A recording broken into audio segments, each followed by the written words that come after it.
The copy of my book was in my bag that I brought today. I got so much stuff to do. And you know,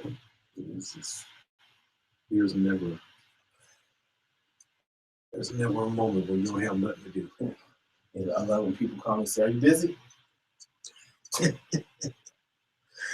I always have something to do. However, it's let me know what you need right now. That's why I tell my wife. I said, she's like, call so and so, call.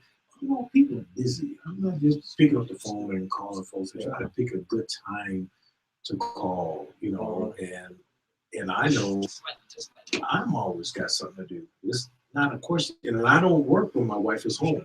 That's a rule that I have, that I made. And so when she's home, sometimes I'm biting at the bits. It's like, you got some work to do. You got somewhere to go, baby? Don't you have some work? She said, well, I'm going. Good. You want to go? That's when it kills me. Because you want to say no, but you can't say no sometimes. You better not say no. It's like, okay, yes, honey. Well, she's got a day off next Monday. Yeah. She said, well, we can do this, we can do that. It's like, time. Yeah. That's a struggle in the Macmillan household. Yeah, it is.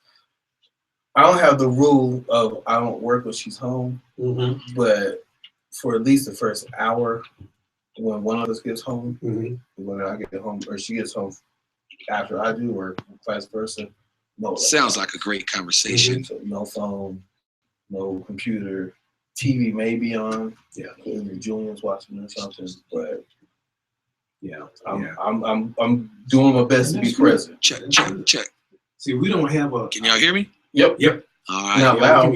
Yeah, that's not supposed to be like that. Okay. All right. You're interrupting our conversation. I know, man, but the show's got to go on. All right, here we go.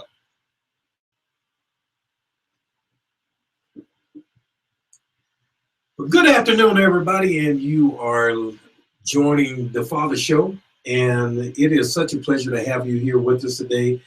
Thank you. I hope you had a great weekend, and it's fun to have you here, and tell somebody else about the Father Show, and I guarantee you today's show is going to be a fantastic one. But we are right here on Christ the King Radio at ctkradio.org, and thank you for joining us today. But our show is sponsored in part by Winston Hill's Ribs and Stuff at 5090 East Arapahoe Road in Centennial, Colorado. And if you want some barbecue, that's a great place to go.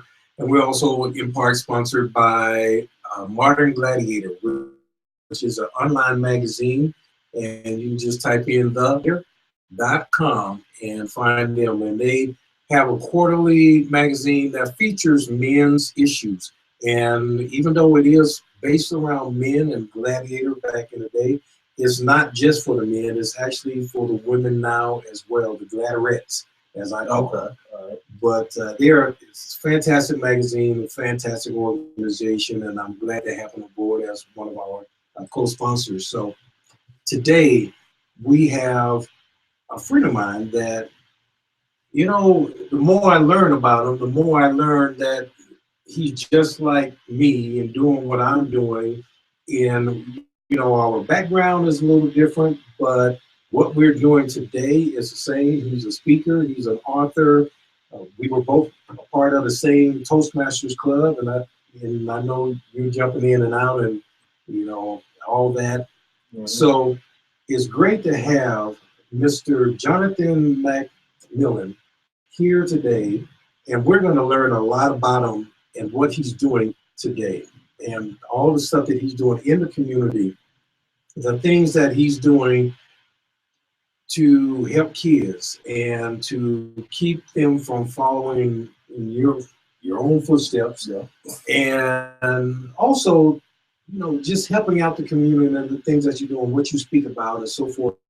And we can get a lot of this in. You've been here before with the Mentor of the Year for 2015.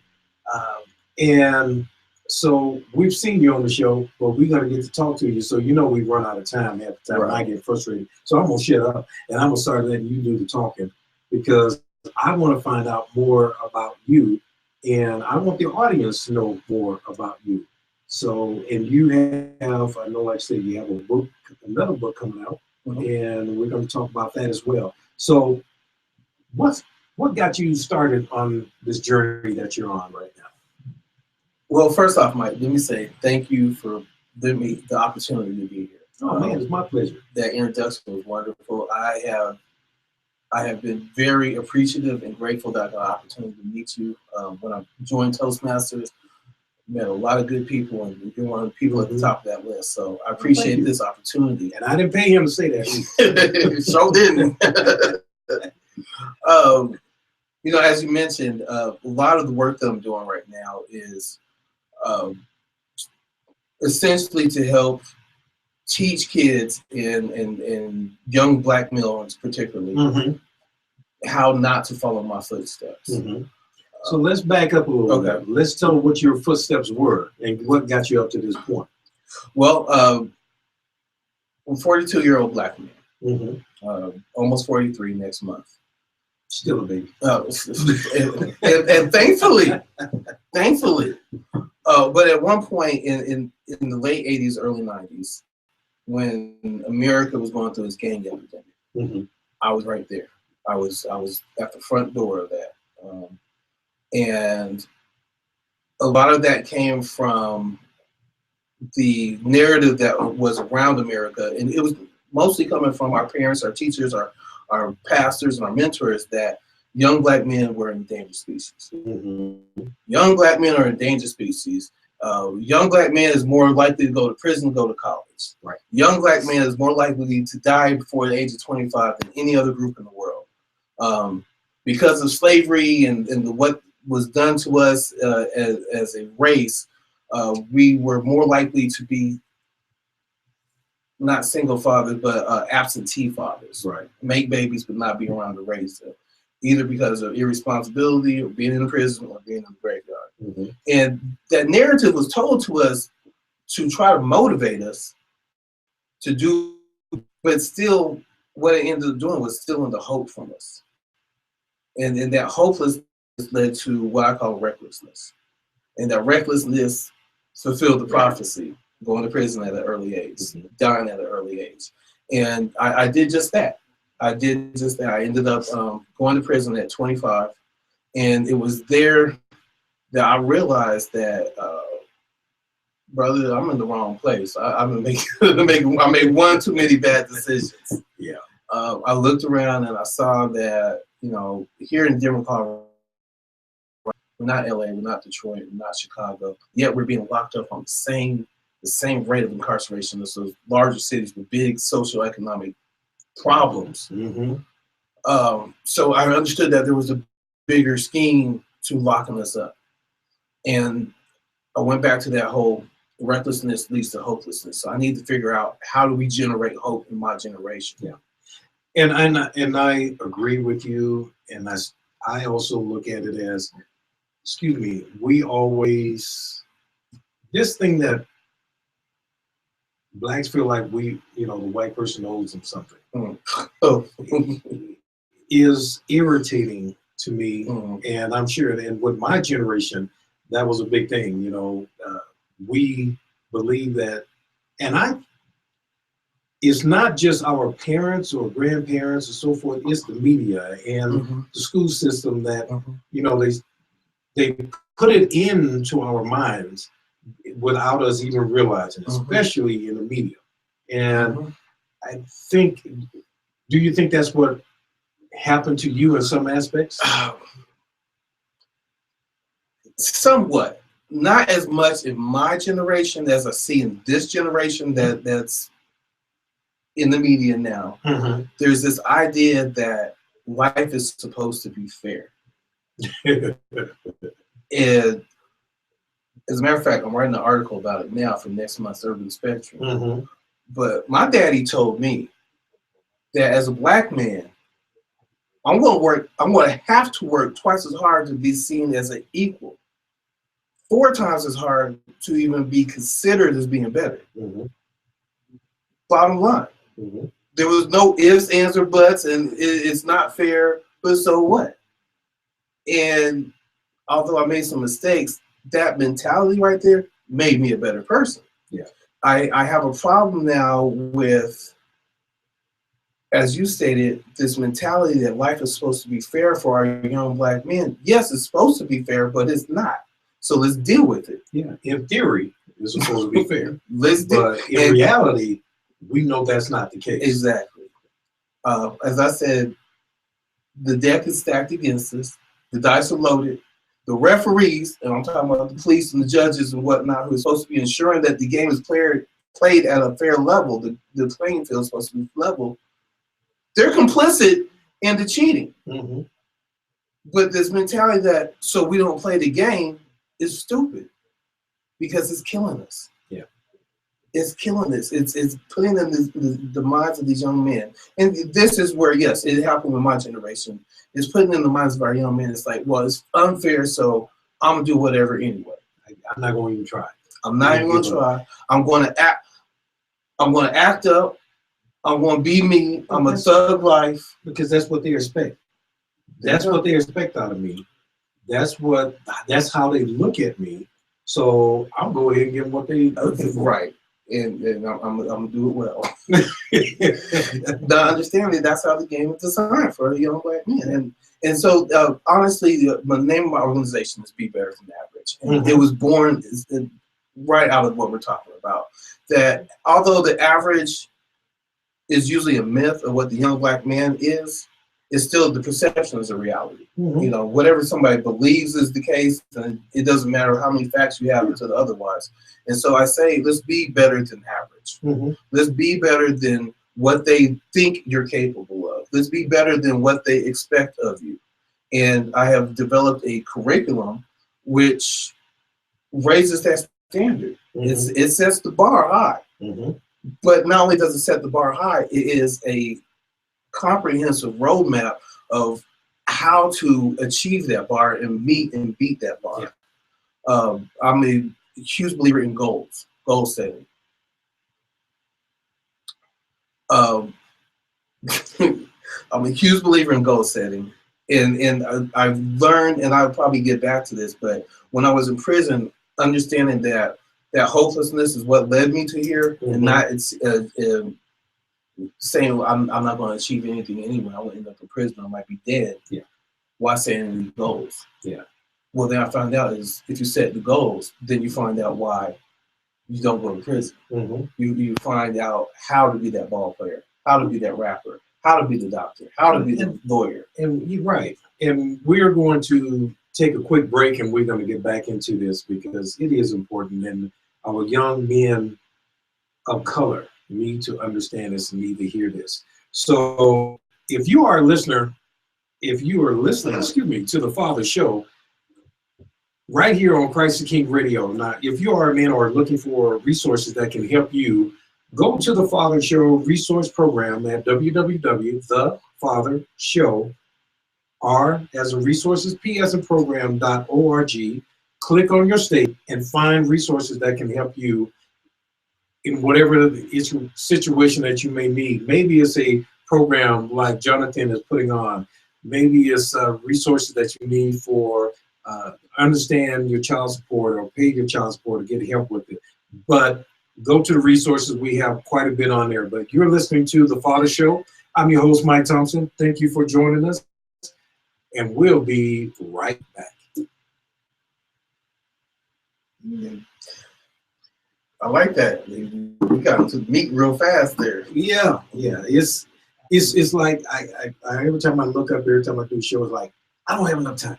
It's like 1 hour. You think 1 hour, but you really don't because you're doing 4 12-minute segments, mm-hmm. So you got 48 minutes, mm-hmm. And it's like but it's trying to cover a lot in a very short period of time. But I like that what you're doing. Thank you. And I want to make sure that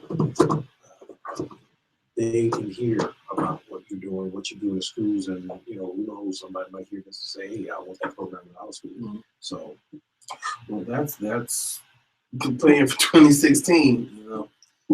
yeah, I want to get into more schools myself, but I got to find facilitators because, needless to say, You can't do it all.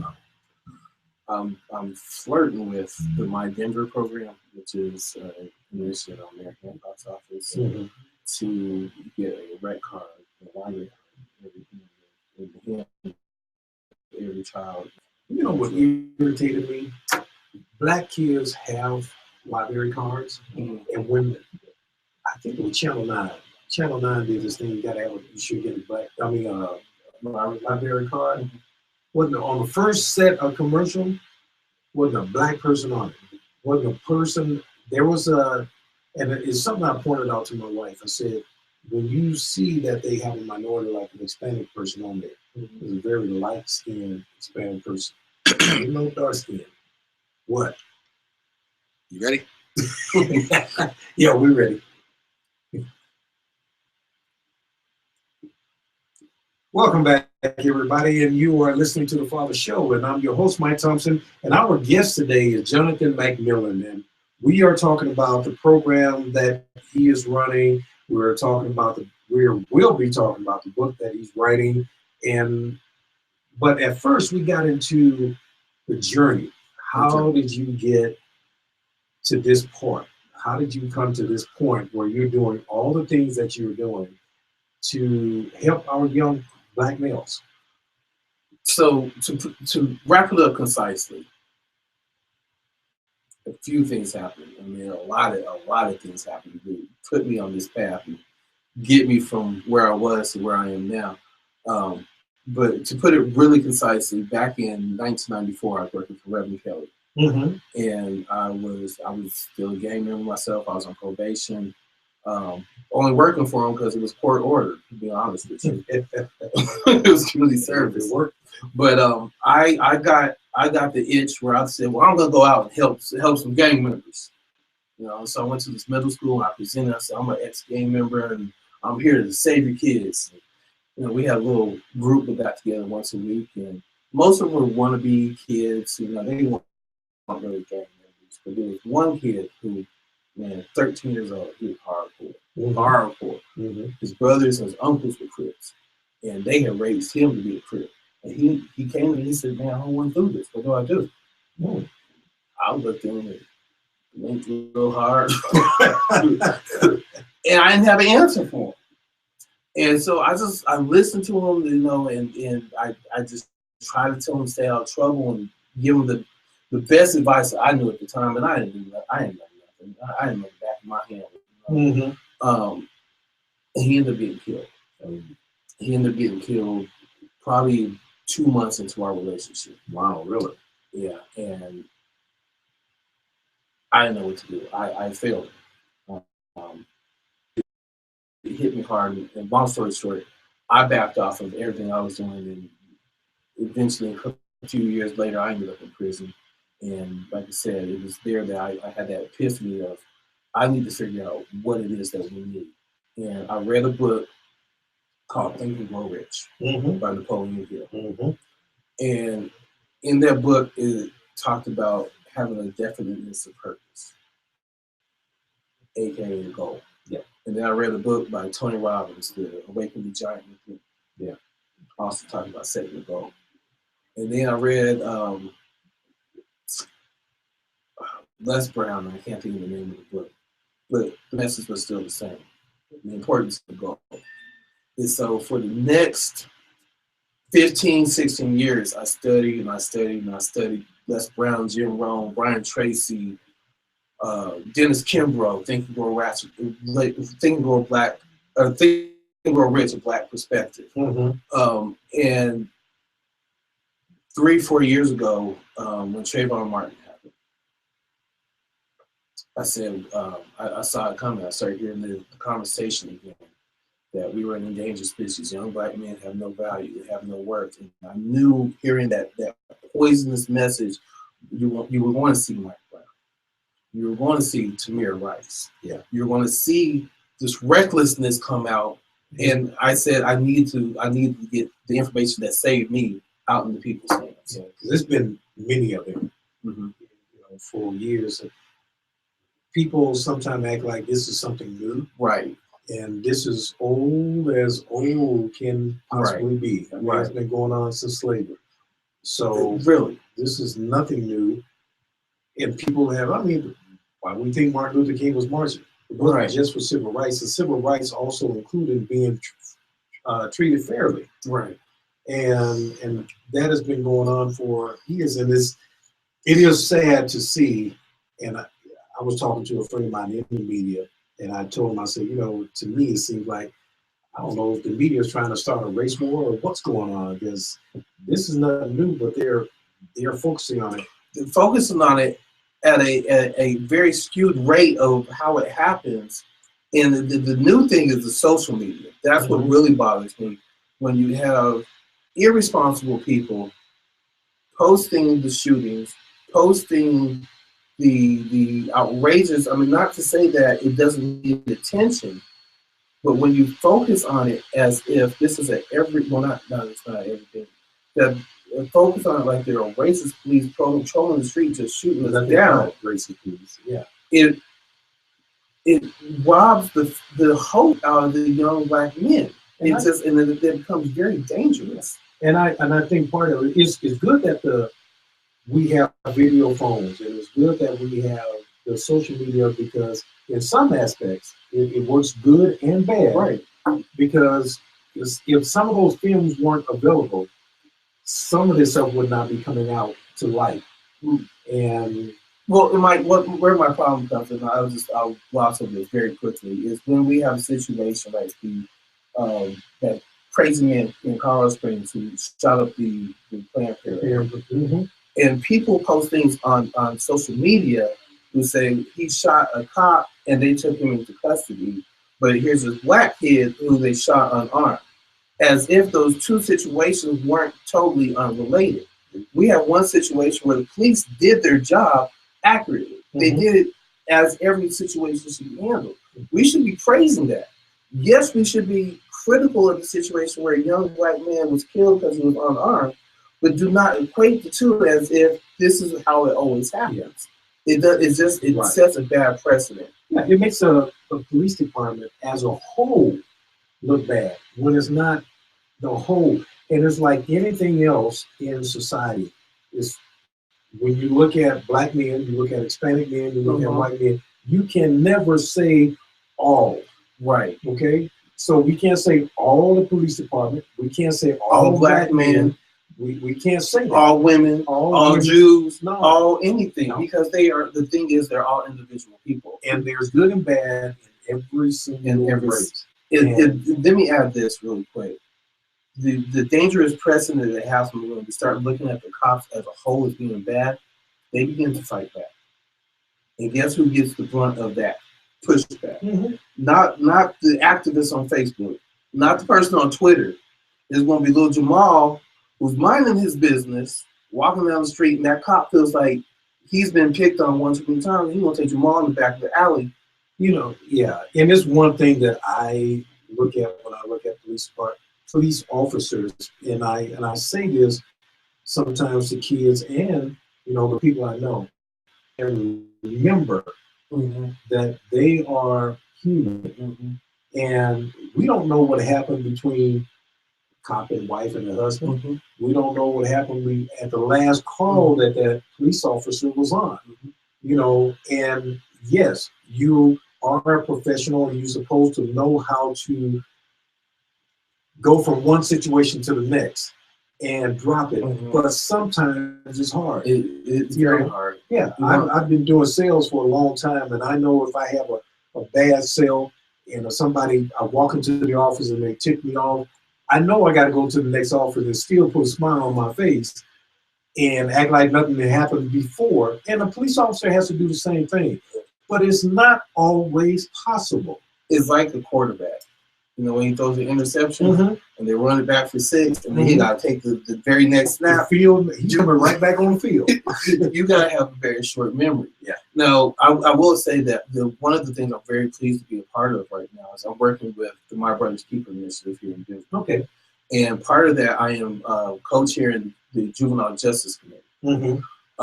One of the initiatives we're doing out of that committee is working with the Office of Independent Monitor, who they basically, I don't say oversee the police, but they're basically a citizen. If someone complains about the police, they investigate into it. They're doing a project called Bridging the Gap, where they're taking 6 to 7 police officers from the Denver Police Department, and they're going to audiences of young people. And we're having an all-day forum. It's usually 6-7 hours. They have lunch. We do some role playing where the kids get to essentially walk in the officer's shoes, and the officers get to walk in the kids' shoes. We do some training, some emotional intelligence training.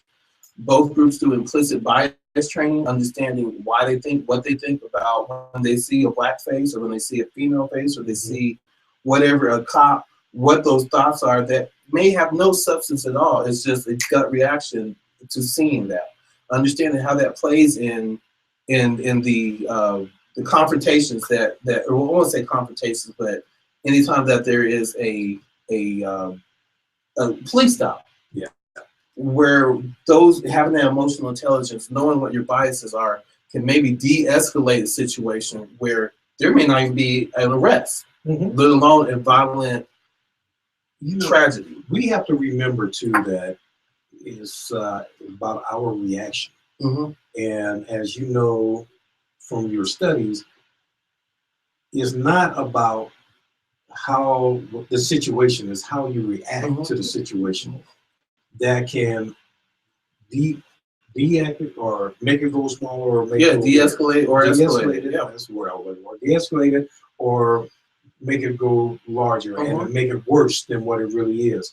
It's just your attitude, and sometimes you have to think about that. So we got to take a quick break again so that we can let our sponsors and Jonathan take a breath. And since he gets to do all the talking, I love it.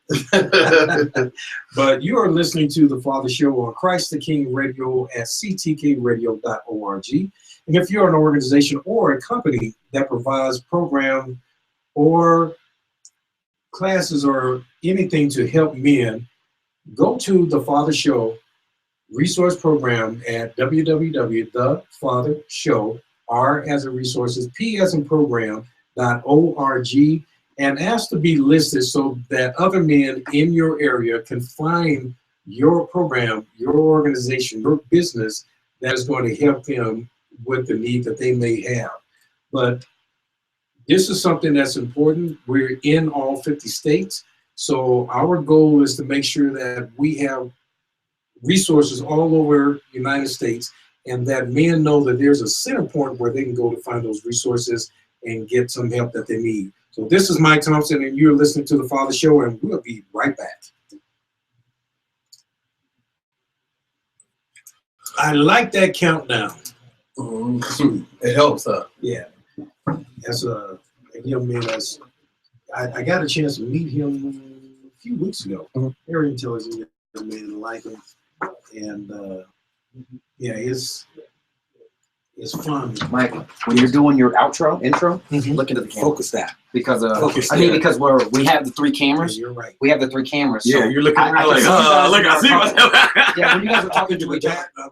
Yeah, when you guys are talking to each other, I got you guys. You guys can go back and forth. Okay. But when you try to talk solo, try to go to your camera. Try to go to your camera, so then I can. Because I try to separate the talking. It's a little, I'm kind of getting y'all's tone and when you're going to stop and when he's going to talk. But just look at the camera so, because it looks like you're kind of just like, yeah, we're at Christ the King Radio. Yeah, we here. You can find us. So just, so right here, focus. Right yeah, here. so when you do your outros and intros, okay, look at the camera. Yeah, I'm liking this conversation. All right, so we ought to continue it then. What'd you say, Glenn? Right. So we should continue it then, like right now. I got it. Good. Where were we? Okay, we talking about black cops or cops.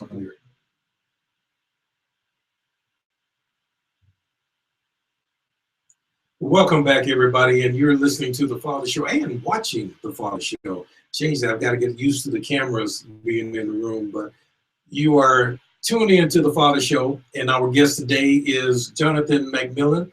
And right before we took the last break, we were talking about the difficulty and the wrong view on how we handling a situation when we're pulled over with the cops. And I know we kind of divvy away from what we were really kind of focusing on, but it is important, and it is an issue that's going on today. But I know I have some cop friends. I've been having cop friends for years. I almost became a cop, Denver cop at that. And I know I'm sympathetic to them in some aspects, and to all police officers, black, white, purple, pink, doesn't really matter to me. I know that there can be times for somebody, and that might just be what we were last call that they went on. They might have just came from a murder, might have came from an abusive relationship they had to break up, and they emotional. And then you come up and you start mouthing off at them. And I know when I was growing up, it was one of the things that our parents taught us.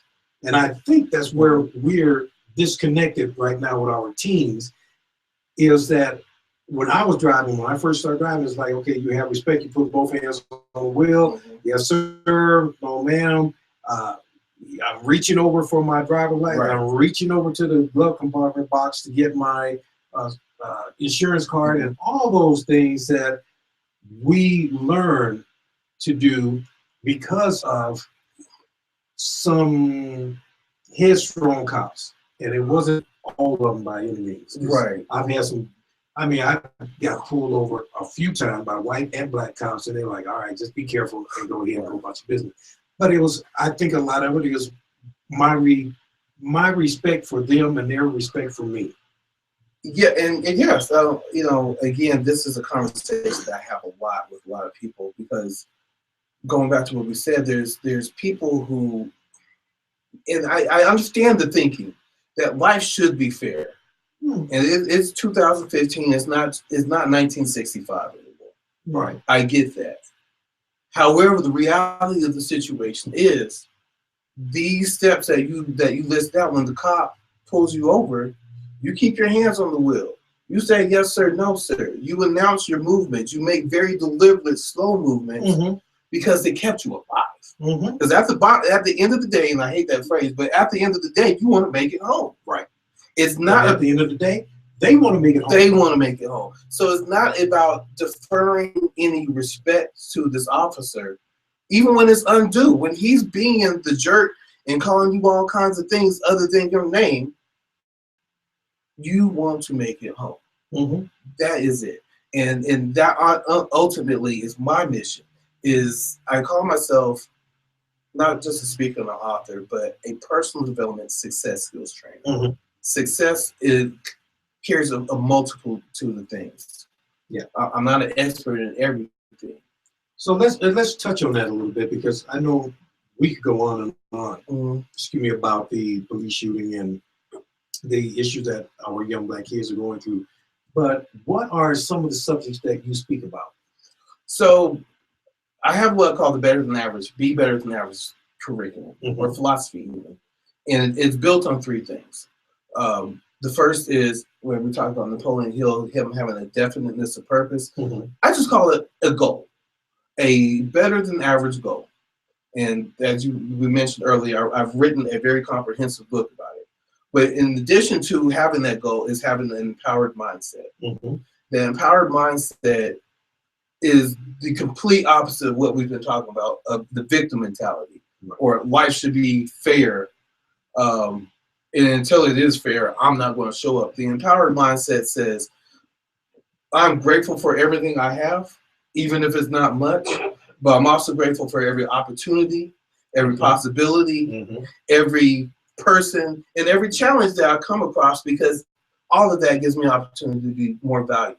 And then lastly, I teach the importance of having what Napoleon Hill called a mastermind. I call it your flock. And the flock is the people who you have around you who inspire you, encourage you, motivate you, advise you, and hold you accountable to doing the things that you need to do in order to be successful. Mm-hmm. That's it. So it's those three things: having a goal, having an empowered mindset, and having a flock that is going to ensure your success. Yeah. And I know what your goals, you know, and I've read some of your stuff that is shooting high enough. Mm-hmm. Because some people are going to have a goal, and once they reach their goal because it's too low, mm-hmm. they don't know where to go. That's fine. Yeah.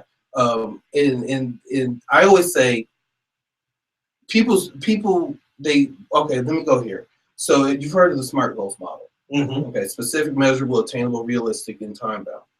People get caught up on the attainable part because they say attainable means I should set a small goal, like I'm going to go to school every day this year, or you know, I would get a job. Mm-hmm. Okay, that's not hard to do. That's what you need. What I suggest is setting the goal of I'm going to get promoted within the next 12 months. Mm-hmm. Okay, there's no promotion guarantee, but you set that as your goal, and then you set forth a plan. Understand what the obstacles are between setting that goal and getting promoted. Right. Understanding what the skills and habits that you need to develop in order to overcome those obstacles, and then look for the people who can help you develop those skills and habits and overcome those obstacles. That any goal that you set, if you apply that to it, it becomes attainable. Mm-hmm. So I'm going to continue with that example. So you want to get promoted within the next year, but you don't like to go to work on time. Yeah, and it's not about right, and it's not about I want to get promoted, but what are you going to do to get promoted? Exactly. So first off, you need to work on your time, man. Just make sure that your butt's at work every day on time. You need to make sure. So a lot of people, when I say they go to work, they're only thinking 4-hour increments. You get to work, you think about when your next break is. Mm-hmm. You go back to work from your break, you think about when your lunch is. What I'm going to have for lunch. You come back from lunch, you think about that next break, and then you think about the drive home and what you're going to watch on TV that night. You need to change that thinking. Mm-hmm. You need to think about what do I need to do this month in order for my body. Dang, John is really working really hard. Michael, he's shown enough initiative. I wonder what I can do to help him. And that back door is what I said. When you find the people who can help you, mm-hmm. you go to your boss and say, "Boss, look, this is my 12-month plan. What do I need to do in order to make sure this happens?" I guarantee you, he's not going to say you fired. He's going to say, "Okay, let's take a look at this. He's really serious. What can I do to help this person be successful?" Mm-hmm. You think of the CEO of any company, whatever job you have, he didn't just go to work thinking in 4-hour increments.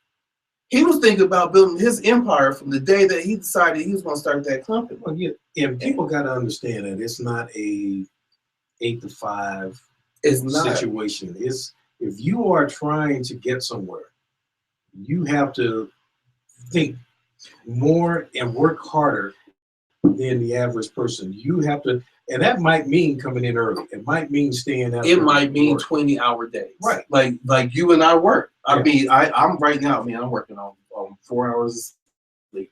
I'm working on 4 hours because, like you said, I was editing video last night. I was editing my manuscript for my next book. I had 1,000 other things to do. Plus, I put in 8 hours at RTD. And you got a family. And I have a family. And people say, "Well, are you sacrificing your job because you're working somewhere else, or your dream because you're working somewhere else?" I said no, because to get from where I want to be was a lack of funding. Mm-hmm. And so, what I did? I went and got me a job. I went and got me a good job. Mm-hmm. And in order to get a good job, I became a good employee. Mm-hmm. And I was a good interviewer. So, I mean, there is a whole trail of breadcrumbs that lead down this journey that I'm on. I didn't just show up RTD, give me a job. I want to put together this book and be my own. No, there's been a whole, to get to where I've been right now, it really has been a 15-year journey and a very intense 3-year journey.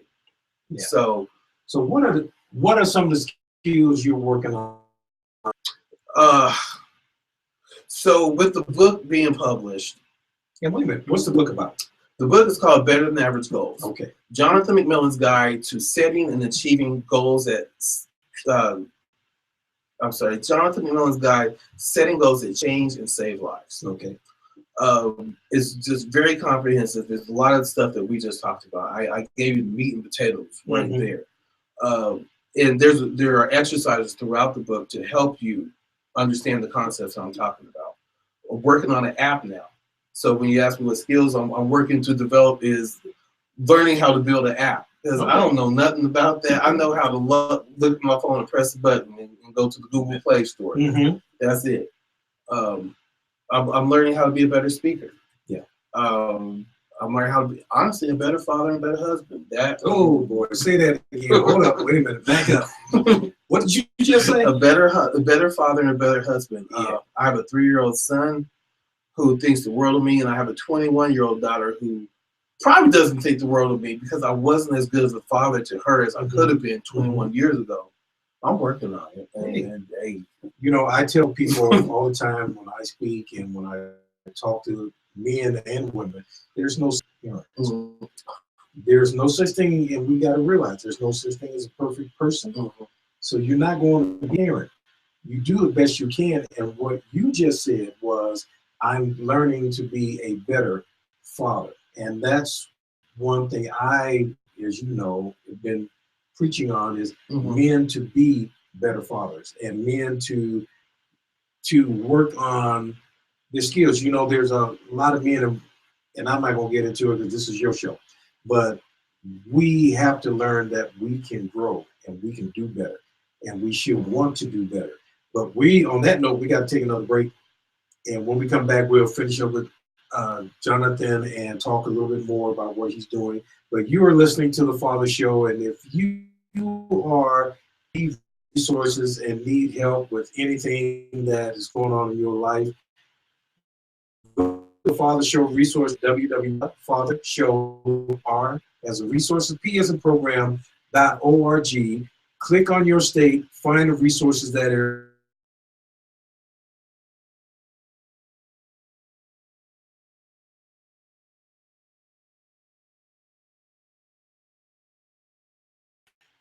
Stay with us, don't go away, and we'll be right back. Man, I like that countdown. It's hard when, Clarence will say 2 minutes and be like, okay.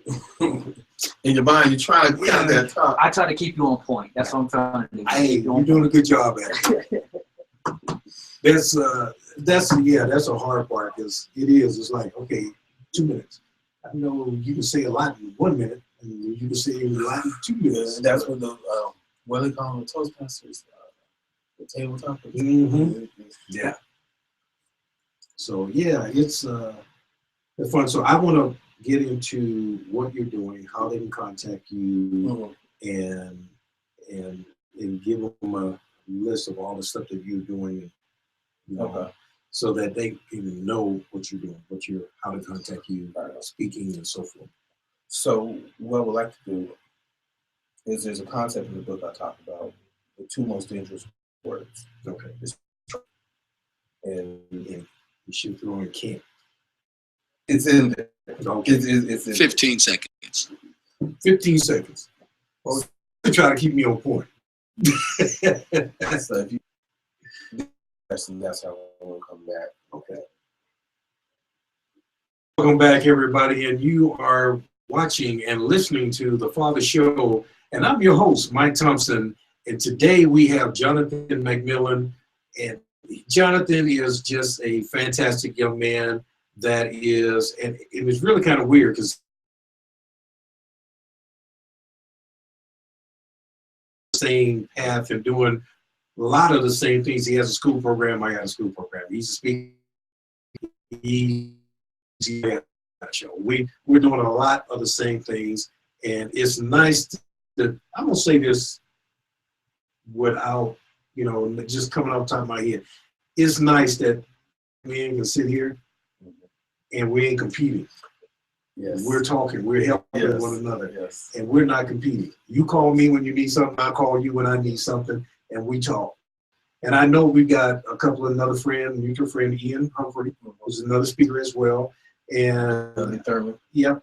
And it is fantastic to be able to have that support among other speakers and black men, because Yes. we don't tend to help one another. Right. We think we're going to steal something from somebody, or you're going to get there before I do, and so I'm not going to let you get there before I do. Right. I don't care. If you get there before I do, so what? Okay. Well, again, that goes into one of the concepts I talk about, is building your flock. Mm-hmm. Building your, they say birds of a feather flock together. And I think it was Jim Rohn who said, you are the sum of the five closest people around you. Him and Les Brown. Oh, well, yes. Yeah. And they both say that if you're the smartest person in your group, you're in the wrong room. Yes. And it's funny that you mentioned that, because as you said, it's not technically a show that I'm doing. It's just I have taken upon myself to start to interview people who I have witnessed and observed practicing the principles I talk about naturally. Mm-hmm. You, of course, being one of those, Ian one of those, Dudley one of those. And we got to talking and said, maybe in 2000, we got to do a black male. We got to do it where we all hit the stage and hit them with our best stuff, so that we can make the. I mean, it's not about showcasing ourselves. It's about putting that information out there. Touching the right people. Touching the right people, because the city's hurting right now. Murders this year, gang-related murders or otherwise, than I've seen in a long time. When I say a long time, like 20 years. Mm-hmm. And it's time for, and honestly, when you ask me what got me on this journey, is because I told you I started off with the gangs here. Right. Okay. And being a 42-year-old man, that was not the leadership and legacy that I wanted to leave behind. And so, considering myself OG, I don't throw that title out there, mm-hmm. but I have to leave some leadership principles we're following after me. I left a lot of destruction in my path, so now it's time to lay out some cobblestones for people to be able to walk better. And I think that's what's going to happen out of the summit. There, I got the wheels burning. That idea, and the women do it. Mm-hmm. They have mm-hmm. summits, and mm-hmm. And I have been involved with one male summit years. It's been a good 5 years ago, I think. And met some great men there, but I agree with you. We need to do something like this. We'll talk about it. Yeah, we'll discuss that. But in the meantime, what I'm doing until we get that going on mm-hmm. Is I'm doing some workshops. So in 2016, I'm planning the. I haven't got dates lined up and submitted. Okay. I'm actually looking to expand in doing mm-hmm. where people could go to my website, sign up for, I'm thinking free. I haven't built out the business model yet, but they can learn some of the concepts I'm talking about right in life immediately. The Better Than Average Goals book, the BT Better Than Average Goals, mm-hmm. Will be accompanied with the Better Than Average affirmations. One of the things I've been doing for about 3 months now is posting an affirmation every day on Facebook and my social media. It says, I am better than average, because, again, that helps build that mindset and take that thinking from, woe is me, I can't do anything, I want to do this, but I'm trying to do this, but one of the wisest things a person ever told me was that I was born with the right and the power mm-hmm. to change my condition to my preferred condition. And here's I think the problem with that is the repetition. And mm-hmm. repetition is something that people need to do for the positive mm-hmm. affirmation, but we do it so much, and we do it without even thinking about it. And that's why it's so hard for people to do the positive. And you have to repeat that on a regular basis to get that negativity out of your head. You have to put the positive in there. And that is something that is hard for people to understand. And I tell folks, okay, you're 25 years old.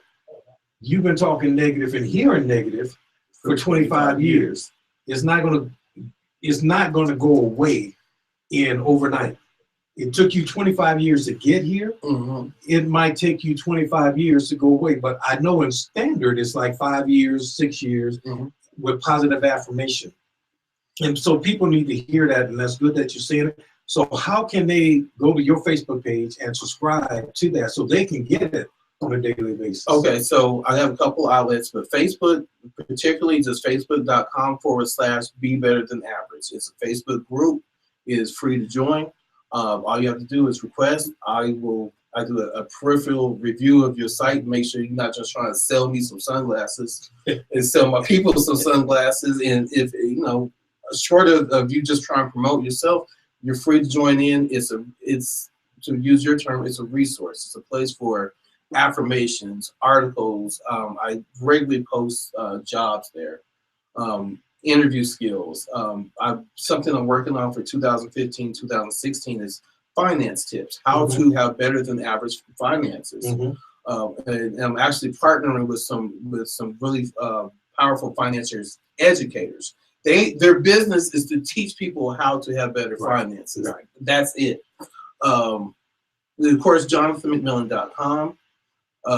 You could. I'm blogging regularly. I've been writing for. I was born writing.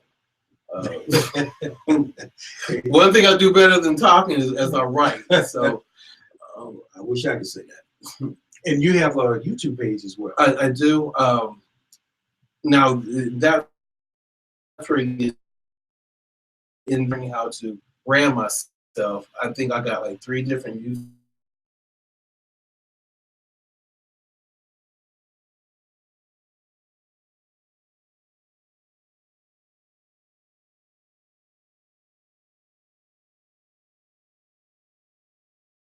And they can get a hold of you how? The best way to do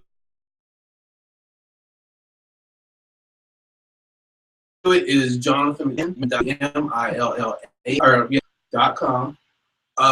You can also reach me at JonathanM@BEBTA.org.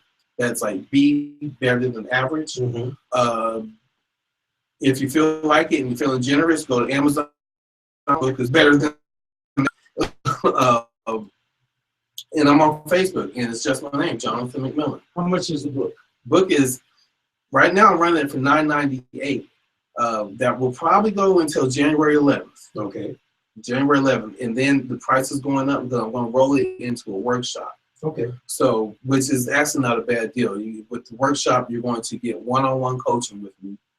You're going to get extensive slides, a whole presentation along with the book, and hopefully, fingers crossed, you're going to get the app that goes with it. Okay. So, but I would recommend if you want the book, $9.98 right now. I did that under $10.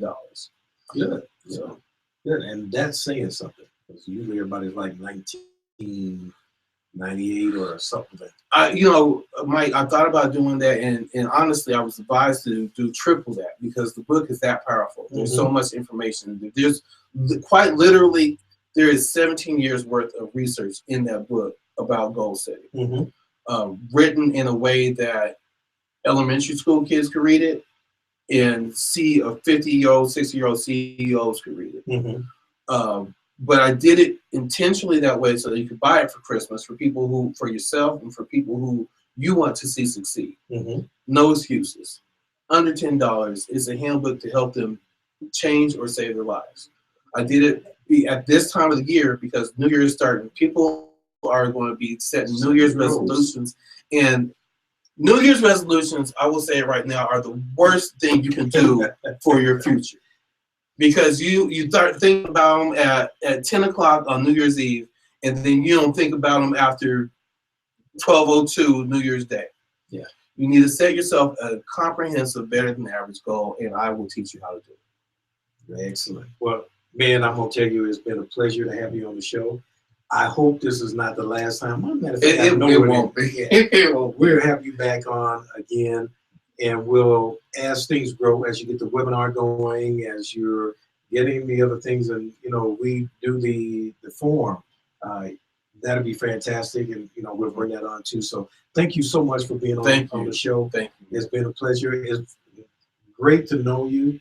It's been a benefit for me to know you and motivate me, because I watch you and that helps me keep going as well. So thank you for all that you're doing, and especially even with the kids, and keep on doing that.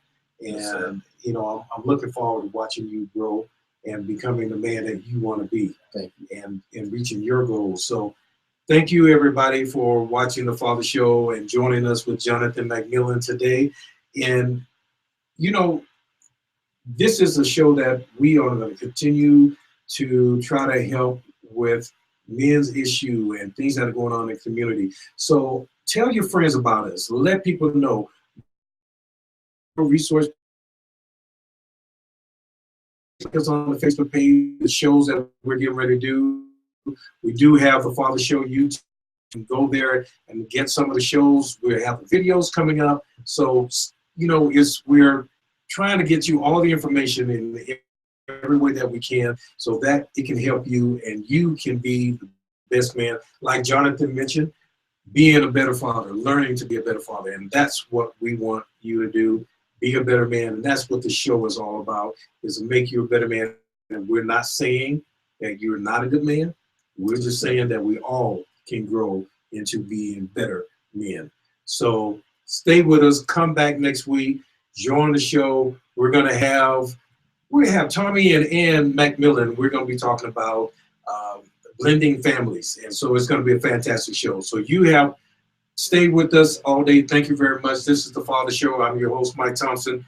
Love you and God bless. And we'll see you next week. Cameras are doing gymnastics. Well, that's the whole thing. They can control it from in there. And we touched something and it started running out, but it's perfect because we're done. The battery's going dead on it, so it's malfunctioning. Oh, yeah. Oh, is that what it is? It's freaking out. Like, I thought they were phones when I first saw them. Like, they're touches. iPad touches. Yeah. Okay. Okay. It's cool. And this is what you call a Galileo.